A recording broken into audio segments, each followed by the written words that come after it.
so one of a kind. No, the way she moves to her own beat. Hi, I'm Wendy Fitzwilliam, and I am several things. I am a trained attorney. I am not practicing, however. I am a media personality. I have a radio show, television show, and also a business consultant in the industrial development space. I grew up in a lovely neighborhood in Trinidad and Tobago, just west of the capital city of Port of Spain, called Diamond Vale, Diego Martin.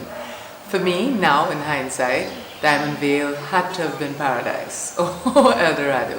A very middle-class neighborhood, an experiment really by the government of Trinidad and Tobago in terms of housing.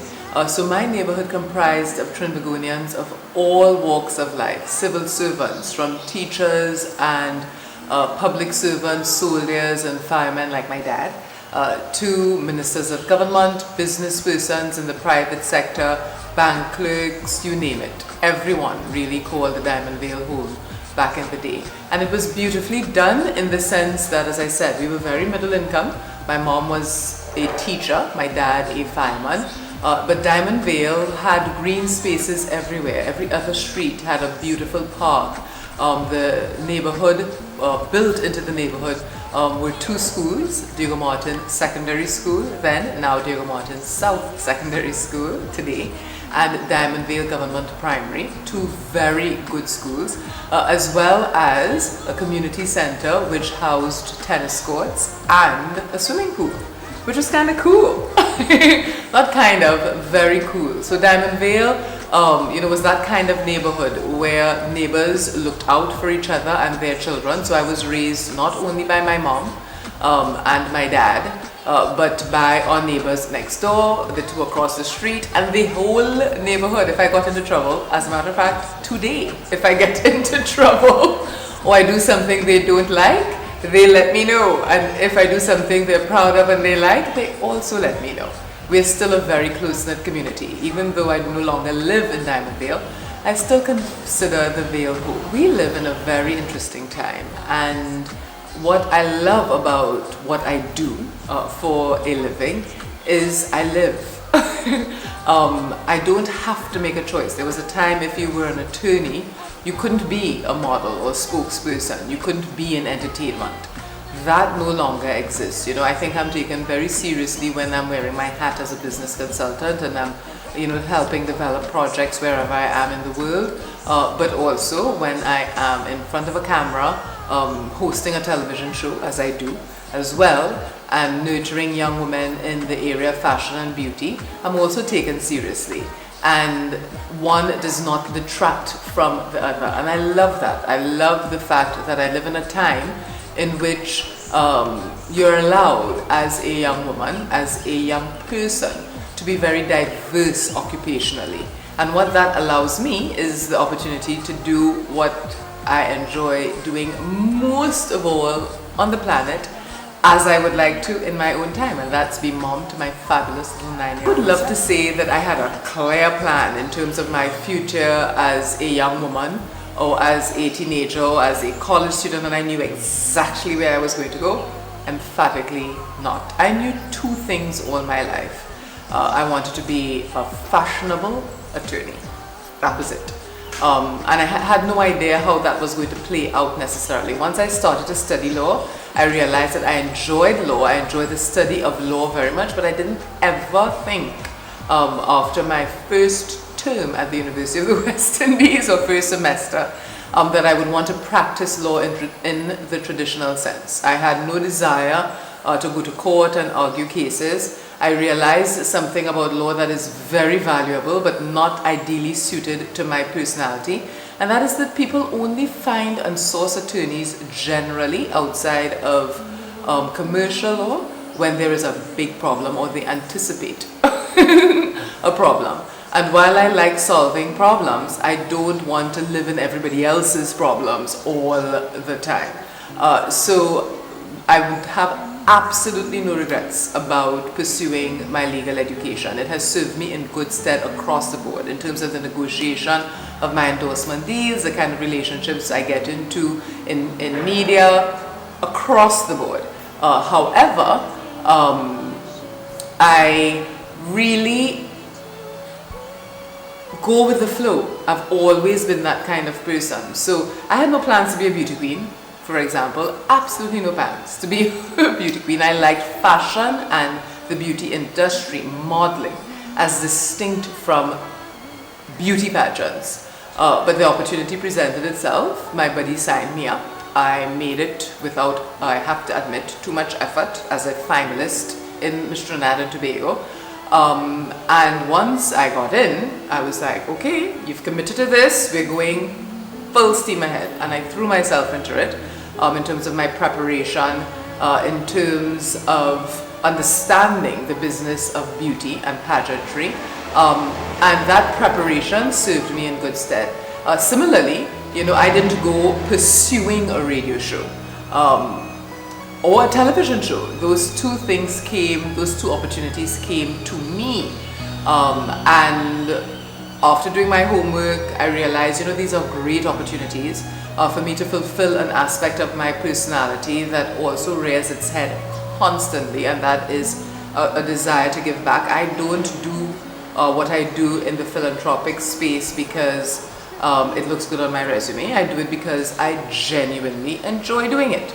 And like all of the opportunities, it came my way and I took full advantage of it. So I would say that, in terms of the preparation to attain this level of success, two things really have served me in good stead. My faith in God, which has allowed me to understand that twitch, that gut feeling, is really our spiritual selves, I firmly believe, speaking to our physical beings, our emotional selves. And that understanding has served me in good stead in terms of the choices I have made professionally. Not all of them work out as I would like, but they always lead to something bigger and better. My sister likes to say failing forward. I think I specialize in failing forward. Like everything else in life, of course, I faced my fair share of obstacles. Even in terms of the beauty business, I was a model in Trinidad from the age of 12 and in the public space from the age of 15, doing television commercials, modeling for Mailing, who is our top designer by that age. And I was always long and lean, still am.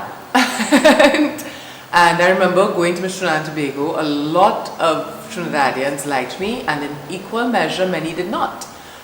Many felt that, going to Miss Universe, I would not do well representing our country because I was too long and skinny and too black. My skin was too dark. Could you imagine? And most of those comments did not come from the fairer Trinis and Tobagonians. They came from those who looked like me. And that was not a deterrent at all for me.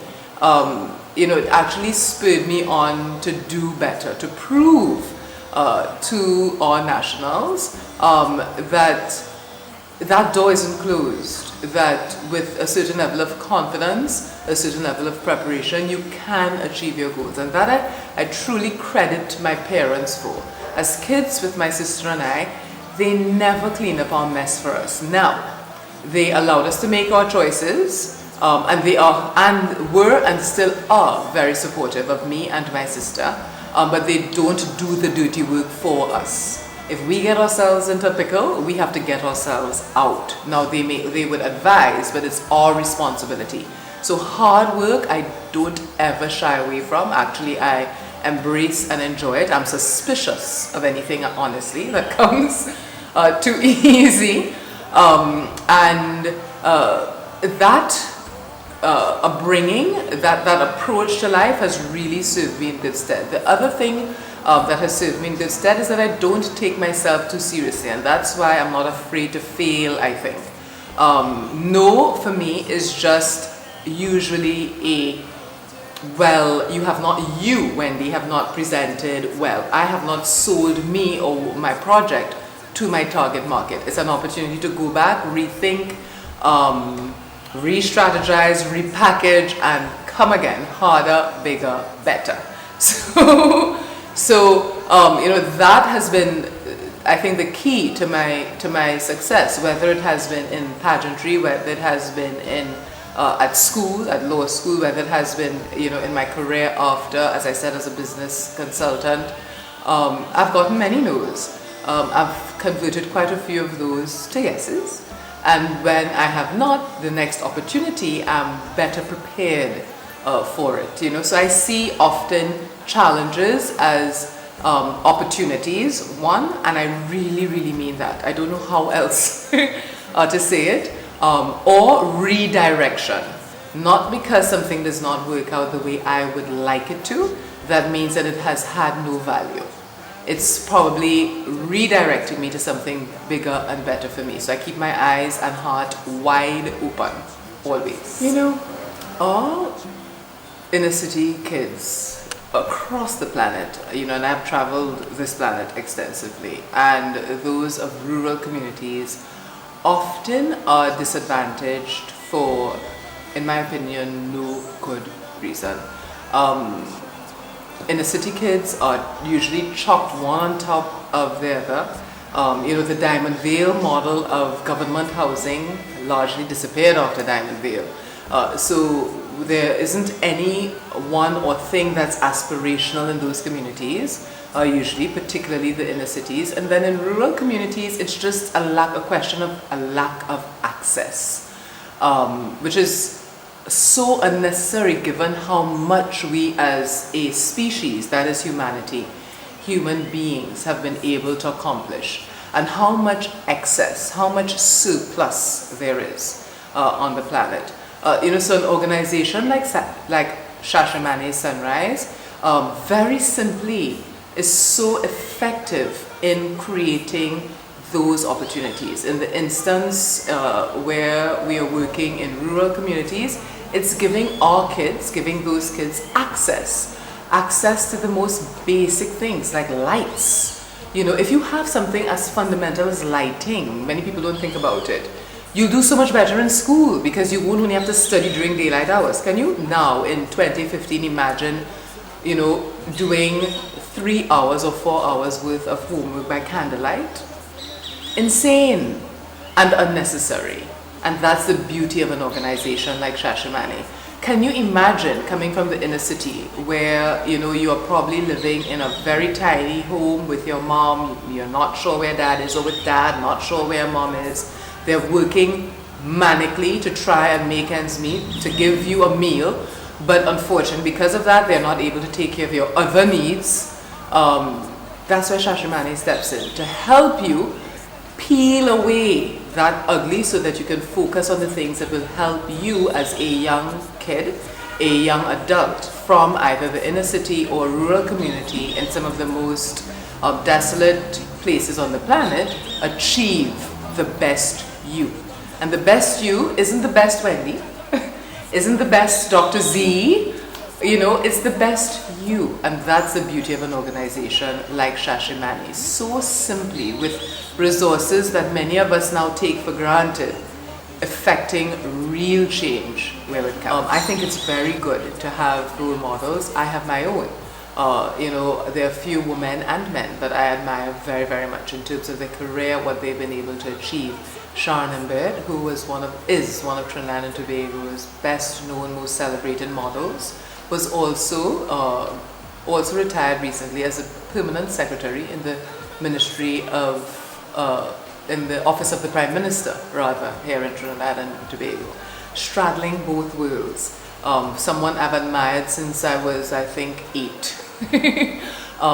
Audrey Hepburn, whom I don't know personally and has passed, but still is such a pillar of strength for me in the most delicate, feminine way.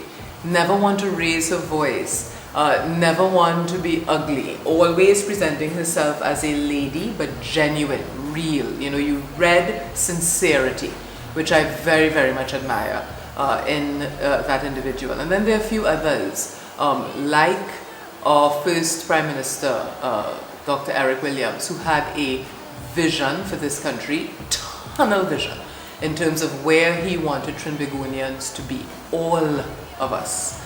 And wow, he pursued it dogmatically. You have to respect that.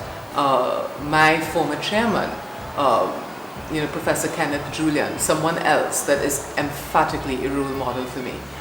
Focused, hard-working, tremendous level of respect for everyone he works with at all levels, from the drivers and messengers to his fellow board directors, etc.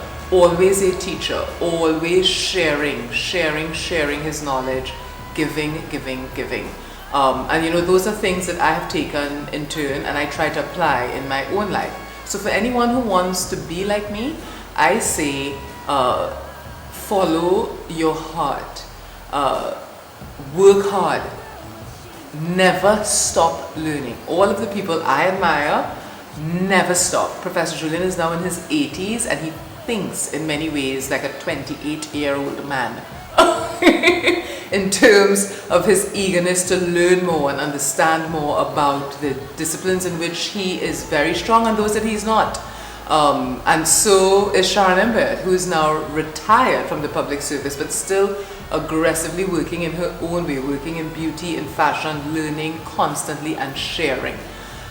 Being open, taking care of yourself, your physical self, as well as your mental and spiritual self. If you are not complete as a human being, regardless of your background, whether you come from a background in which mom's boyfriend is beating the crap out of her every night, mom has to sort that out, you have to defend and take care of yourself, but find happy, find that thing in you, because it's in you. It's up to you to make yourself the kind of person you want to be. Find that role model to emulate that person, but emulate that person in the context of you, where you want to be, what you want to do. Read, learn, Google the steps that will get you there. It's so easily available now. Sometimes we make it look easy. It's not. It's consistent hard work, but if you enjoy it, you will excel. Promise.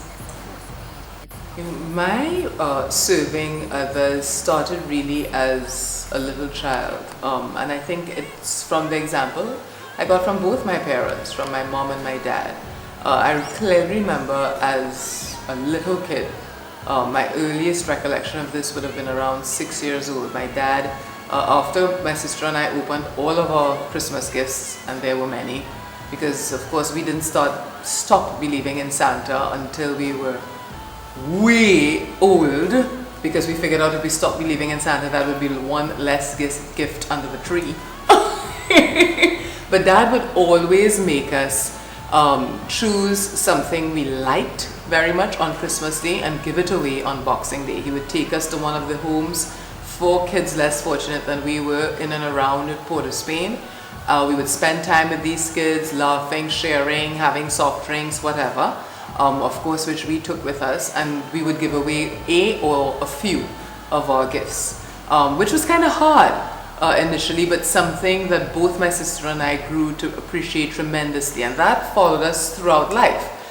So, at St. Joseph's Convent, Port of Spain, we were both involved in the Legion of Mary and the Society of St. Vincent de Paul, which, my work with the SVP, the society, continues to today.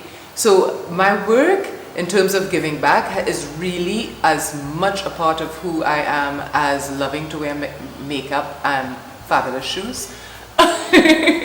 And because it's something my parents instilled in my sister and I, as I said, for as long as I can remember. That's just been a part of who we are. And sometimes it is as significant or focused an act like participating in a fundraiser or an event with Shashimane Sunrise, or visiting a home, or having a chat with young ladies who are less fortunate or going through a very hard time at a home or school here in Trinidad and Tobago or New York or wherever.